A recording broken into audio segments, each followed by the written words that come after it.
During that period, Goldman was very, very interested to build a business in Malaysia. So when Joe did the first Petro-Saudi deal, Goldman heard about it. This is the guy that we need to know. Goldman Sachs played the classical, stereotypical, caricatured role of the greedy banker that seeks only to maximize his profits regardless of the cost to society or the world at large. You like those 2 years now, huh? What about cash?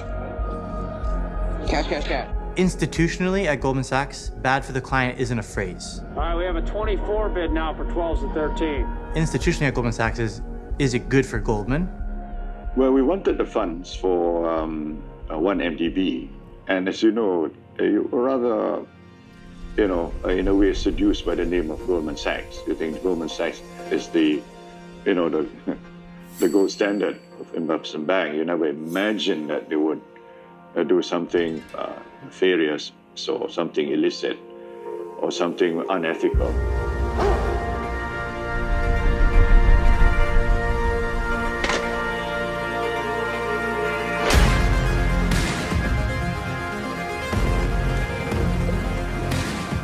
Andrea Vella was the brains behind structuring deals.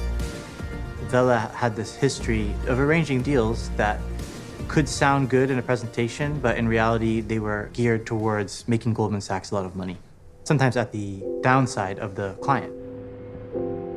I met Andrea Vella for the first time during my time at Goldman, working with the Libyan Investment Authority. I became very concerned. There was a high probability for Libya to lose the full value of the investment. I decided to write an internal email to highlight why I was worried. The reaction that I received was swift and extreme, and I knew straight away that I would be losing my job. As I had anticipated, the value of all these trades went down to zero. So after Libyan Investment Authority, Andrea Vella went to Asia, and that's where he got hooked up with Tim Leissner. Leissner was more of the salesman. He's a relationship guy that's friends with all these billionaires and tycoons. That's how he got to be what he is. One thing that stood out right away was that he called himself Dr. Tim Leissner. So I discovered that actually this doctorate was issued by Indian business that had an office above a pizza shop in East London. How could he imagine that that would never be found out by someone? The other thing we found out was he was really connected in Malaysia to some of these other major business people in a way that also raised more questions. I'd picked up on two names.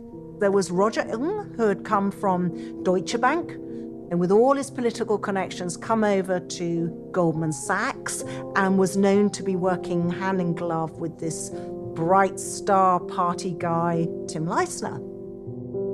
So Roger and Tim Leissner went out their way to be introduced to Jolo. Then they said that, look, the next few deals of 1MDB, Goldman Sachs better be the investment banker.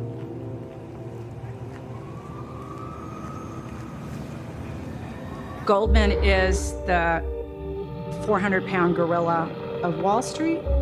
It is one of the most storied and powerful banks in the world. They're an investment bank. They make their money by advising clients on financial transactions, everything from a merger and acquisition to raising capital, and then to buying and selling securities on behalf of other investors. Thank you for the invitation to appear before you today as you examine some of the causes and consequences of the financial crisis. To be betting against the very securities which you're selling to your clients, and internally, your own people believe that these are crappy securities. The bad news, in your own words, was that your clients lose money, but the good news is that Goldman Sachs made money. Obviously very disconcerting. But you still got fined. I mean, Well, we got fined, but if you know, everybody got fined. Right. And we got fined for...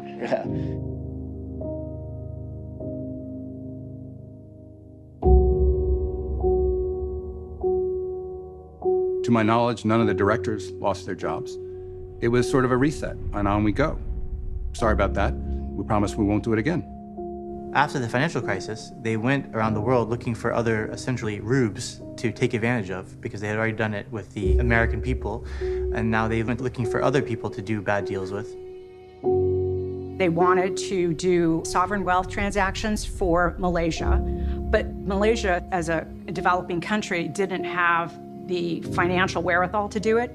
They needed to borrow money from all the deep pools of money in the world. So what they did was a huge round of bond offerings.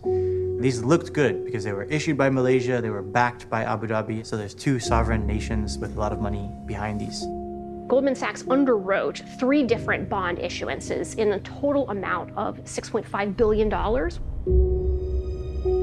1MDB was willing to pay a premium to have a more confidential and quicker series of bond issuances. And they did that without really having to show where the bond proceeds were going to go. Goldman Sachs funded the bond transaction, and then they got to sell it to investors after the fact. These were government deals with these massive projects, power and energy plants, roads, hospitals, bridges, the kind of thing that Malaysia desperately needed. Our entire industry was built on the back of issuing bonds. It's a way to capitalize an economic enterprise up front. These bonds were different than that. One of the things about the Goldman Sachs role that stood out was how much money they had made on these bonds. Typically, when you arrange a bond for a company or especially a country, the profits aren't huge because it's really safe debt. You know, it's backed by a country. And so typically you could make 1%. But in this deal, they made about 10%, which is just an insane amount of money to be making. You would never do that deal if you could help it. They should have made something close to 60 million, but they made 600 million instead. So we covered, like it's the news, right? We wanted to find out why did 1MDB pay Goldman such huge fee? And I remember we did a series of articles and Goldman actually got a bit worried. With a conference call with Goldman Sachs out of Hong Kong, where they keep on saying that nothing wrong. All the deals were kosher. No commission was paid, no brokerage fee was paid to anybody. Because the profit made in the Libya deals and in the Malaysia deals were in the magnitude of hundreds of millions of dollars, which was quite significant by Goldman standards, then the good news of how much money was made would have traveled right to the top of the organization. The fact that it was 10% that they made, that alone, you don't need to know anything else. And there's no way Lloyd Blankfein didn't know that. You needed the investment bankers to be on board because they're the ones who are going to structure it. They're the ones who know how to underwrite the bonds. They're the ones who know how to price it. They're the technocrats who are going to come in and actually execute. And they found 2 bankers, Tim Leisner and Roger Ng, that were willing to play ball with them. This deal could not have been done without the highest in Goldman knowing about it. We now know what happened to the money. They actually stole most of it. I mean, it's absolutely crazy. These guys are nuts.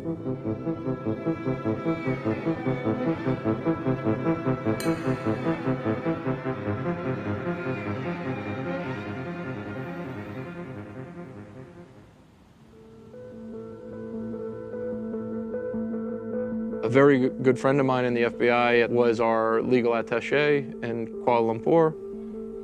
He is a Malaysian American who spent multiple tours in Malaysia, was extremely well connected to all their major law enforcement entities, and his assistant legal attaché, who was another extremely competent FBI agent. There was nobody who knew Malaysia better. His knowledge and reputation was unparalleled. I was one of the first to staff the FBI legal attaché office in Malaysia. So my dad came out to Malaysia in 1959, met my mom, who is a local Malaysian. I was born here in Malaysia and lived here a good part of my childhood and formative years before returning to the U.S. in the early 80s. The first time I heard about 1MDB was probably around 2014 or 15. As we started to get information about this purported fraud that had transpired, through Jolo's collaboration with Prime Minister Najib, there was this attempt to funnel money out of this 1MDB sovereign wealth fund, and that money was not going to where it was supposed to go. Probably around February, March of 2015, Chuck called me up on a Sunday and he said, hey, you want to go to Attorney General Ghani's house? Chuck had just come back from Washington, D.C. with Attorney General Patel, and they had met with Director Comey. And, the subject of 1MDB came up. Ghani, point blank, asked us, hey, you guys are hearing these allegations that are out there. Do you believe there's any validity to that? He had asked the Prime Minister if there was any validity to these allegations and was told no. The fact that that was the first real inquiry from the Malaysian government was significant to me. And that probably is what spurred Dave and I to continue to send information back. June 2015, I was made aware that the various investigations into 1MDB had established that 2 days after the third Goldman Sachs bond deal, $681 million had arrived into Najib's personal bank account. That was when Wall Street Journal got into the story. The journal was putting itself on the line because when we were writing that story, Boyd Schiller, the same firm that represented Harvey Weinstein, were telling us, you could be at very serious risk of defamation. Najib has done nothing wrong. There's a lot of pressure on us to answer the questions, to solve the case. When I got the data on Najib's own bank accounts and I gave that to other mainstream media, that turned the tide on the story. This was the smoking gun.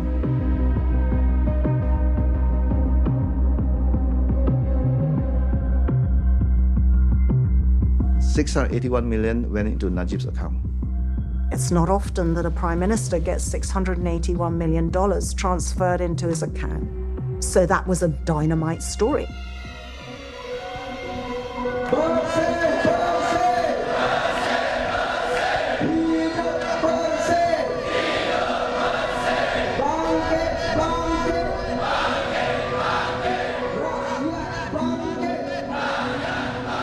There were massive protests going on in Kuala Lumpur.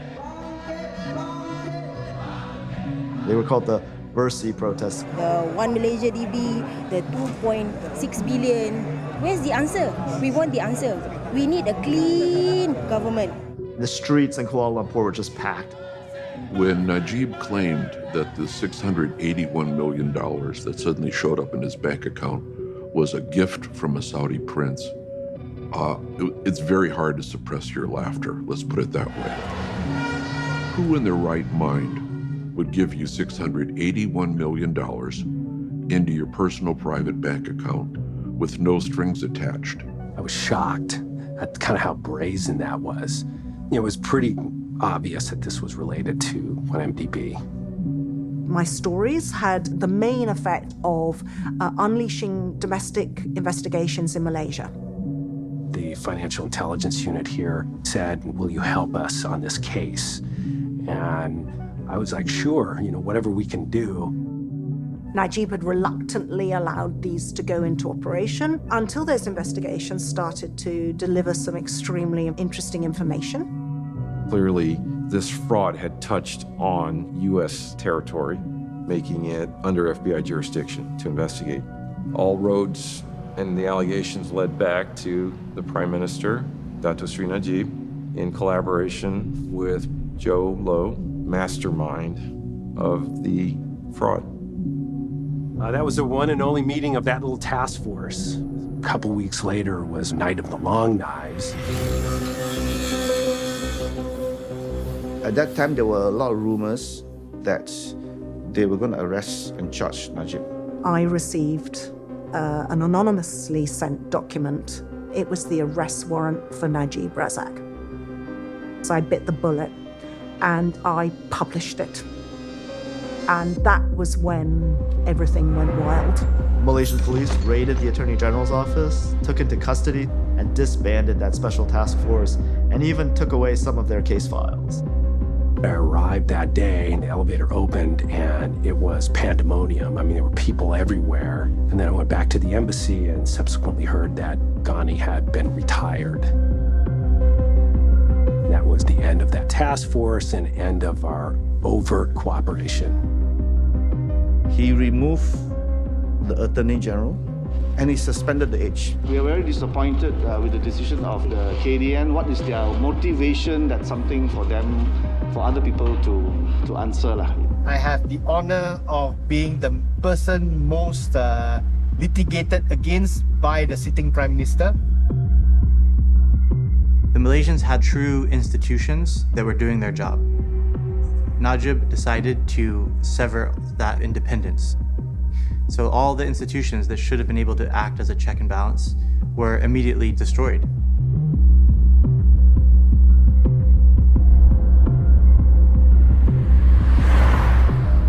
The young lawyer in the Attorney General's office who had drafted that arrest warrant was pulled from his car on the way to work in the middle of KL, disappeared. The police is urging anyone with information on an accident at Jalan Duta Mas, Kuala Lumpur on the 4th of September at about 7:51 in the morning to come forward.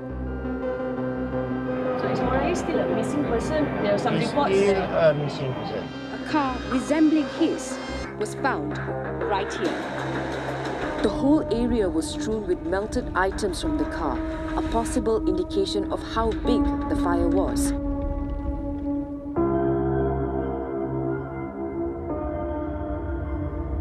He was found murdered, his body in an oil drum.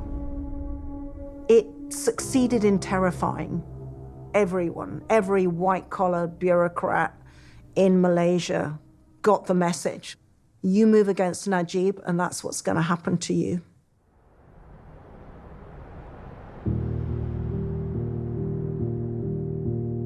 In June 2015, there was a bunch of police that came to my house and arrested me. It's still very fresh in my memory. In a couple of seconds, I was arrested, thrown into the house, handcuffed, and that's where the nightmare started.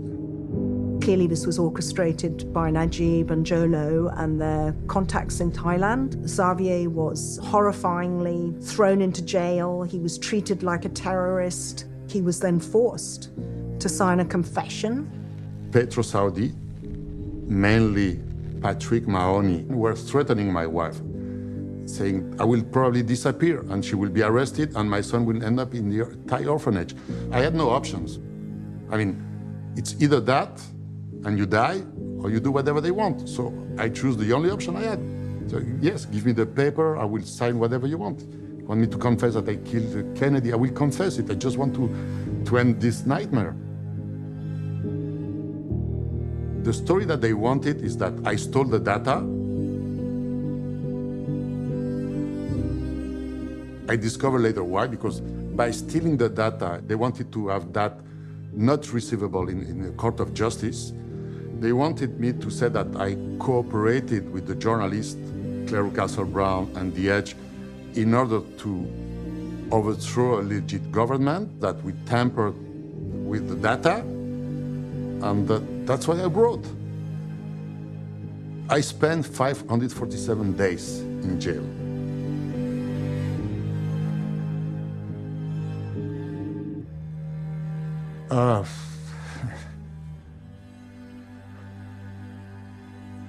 Sorry, some emotions. You have moments in your life that you will never forget. And this is one of the moments I will never forget.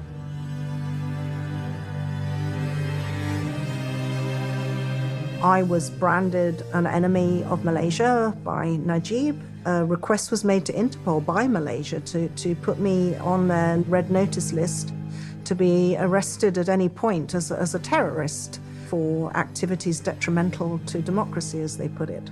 Unfortunately, in this part of the world, corruption is a part of everyday life. I think at the end of the day, you're surprised at the massive scope of the corruption, but not that he was engaged in corrupt practices.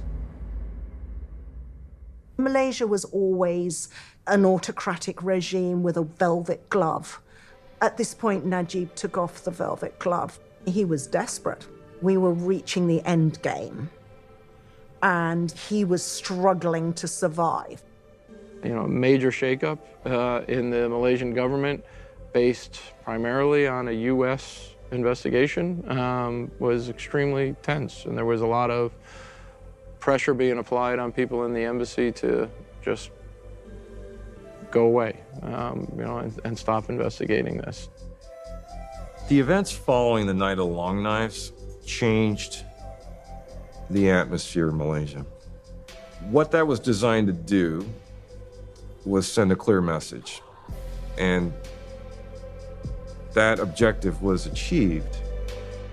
To me, anyone that believes in a democratic system of government should be absolutely appalled by the firing of your Attorney General and the dismantling of your Anti-Corruption Commission. And yeah, I think it did make our team just double down all that much more. Say, you know, if we don't do it, who will?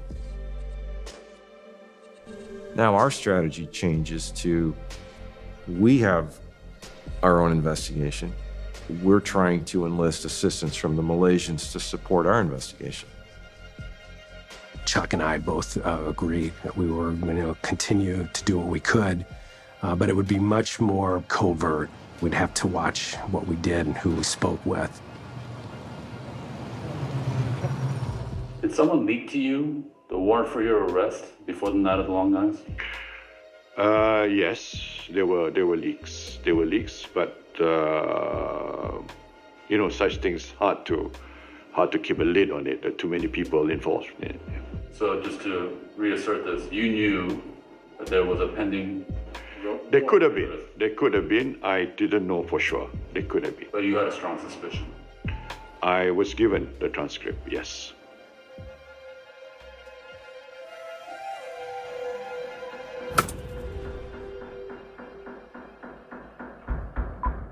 I'm excited to be here. It surprised me the extent to which Mr. Lowe was able to establish himself very quickly, being a young man, as a mover and a shaker, coming from nowhere. Lowe family has been involved in philanthropy for the past 70 years. Joe Lowe was trying to create a fictional backstory for himself that justified having all this money. We decided as the third generation to institutionalize this effort. He was trying to rebrand himself as the actual secret heir of a billionaire fortune. Step 1, we dig deep. Like a lot of lower level criminals, they don't have a long-term plan. And he kind of fit that mold, except he was able to inject himself into this top 0.001% of the world. Step 2, collaborative design. There's at least one email where Oteba is exchanging concerns with an Emirati colleague of his saying, what is Joe Lowe doing? Step 3, we think very long term. They were saying, Joe, can you please calm down? Like, stop, you know, spending like $1 million and saying, Malaysia in the house. Step 4, we invest big. He's starting to become a story himself because of this, his flamboyant partying around the world. And so there was a real concern that who have we gotten ourselves in bed with here? And is this going to end the way we're worried it might end? And lastly, step 5, we measure to grow. He was putting heat on himself. People like Leisner, people like Yusuf Al-Oteba, all of them were saying, Joe, take a lower profile. They were basically trying to teach him how to do these shady deals, which is you do the deals, you make a lot of money, but you don't get a public profile. That's the number one rule, and he was breaking that rule. What's unique about Jim Law Foundation is our ability to cut across all borders to achieve a common vision. They start worrying about Department of Justice interest in Joe Low. Their lawyer informs them that FBI is looking for him. And they say to themselves, well, why is the Department of Justice looking at a scam that originated out of Malaysia and may have involved the Emiratis and us? It doesn't have anything to do with the United States. And the lawyer writes back, I hate to be the bearer of bad news here, but the Department of Justice considers itself to have jurisdiction over any transactions carried out in US dollars that went through, US financial institutions. Let's all think big, let's all be bold, and let's really think about our place in this world. They say timing is everything, and in the 1MDB case, on multiple levels, I would say that timing was everything.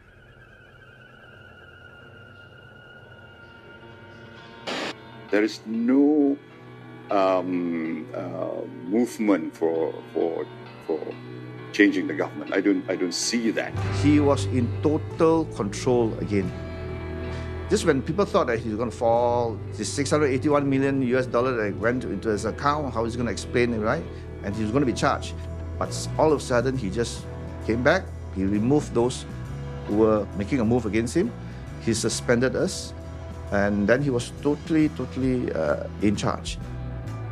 What had happened did not affect the fact that we were still going to work this. Even while Najib was in power, the Malaysian Anti-Corruption Commission basically worked with the FBI to make this case possible. They reported to Najib, but they worked with the FBI on the side. Abu Qasim told me, I'm the head of the Malaysian Anti-Corruption Commission, and this is one of the biggest corruption cases in the world. I feel a sense of responsibility to work with you and to get to the truth. This is an individual to me that demonstrated that fortitude, that bravery to take a stand with what he believed was wrong. He did feel this passion as a person who fought corruption his entire life.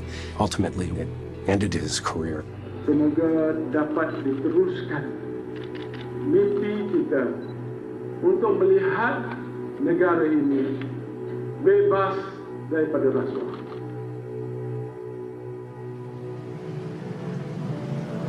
My tour in Malaysia ended and I returned to the US. I felt pretty downtrodden because there seemed to be, from the Malaysian perspective, a gag order essentially on the 1MDB investigation. I remember I got a message, watch the news later today. They're going to talk about 1MDB.